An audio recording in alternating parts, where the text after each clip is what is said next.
Insulin resistance जब से आया तभी से हमें ये समझ में आया कि डायबिटीज़ रिवर्स हो सकती है, क्योंकि इंसुलिन की कमी नहीं है। थोड़ा सा मैं अगर हिस्टोरिकल बैकग्राउंड मैं आपको दूं इसका, तो 1925 में हमें ये पता चला कि भाई इंसुलिन की कमी के कारण डायबिटीज़ होती है। फिर हमने इंसुलिन का इंजेक्शन बना दिया क्योंकि इंसुलिन की कमी है, तो आप हमने कमी पूरी कर दी। लेकिन इंसुलिन हमारी बॉडी में कितना है ये हमारे पास कोई टेस्टिंग का मेथड नहीं था।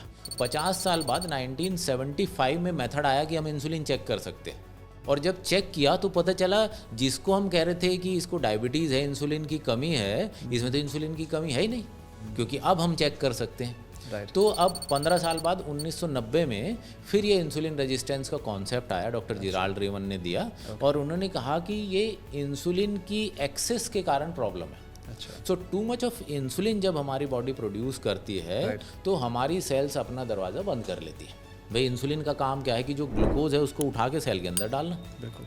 लेकिन अब हमने क्या काम किया, हमारी सेल कहती है भाई ये इतना इंसुलिन, इतना ग्लूकोज मुझे नहीं चाहिए, उसने दरवाज़ा बंद कर दिया। तो ये क्या हो गया, इंसुलिन रेजिस्टेंस। तो अब इंसुलिन भी बहुत है ब्लड में, शुगर भी बहुत है, लेकिन अंदर यूज़ के लिए नहीं आ पा रहा है। करेक्ट।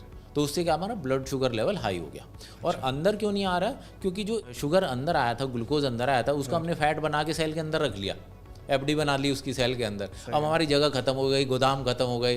तो जब हमारी कैपेसिटी खत्म हो जाती है तो हमारा ब्लड शुगर राइज होता है। इसलिए आप देखेंगे कि कुछ लोग 100 किलो वजन है, ब्लड शुगर नहीं बढ़ रहा, किसी का 65 से 70 हुआ, ब्लड शुगर बढ़ गया। उनकी स्टोरेज कैपेसिटी नहीं है।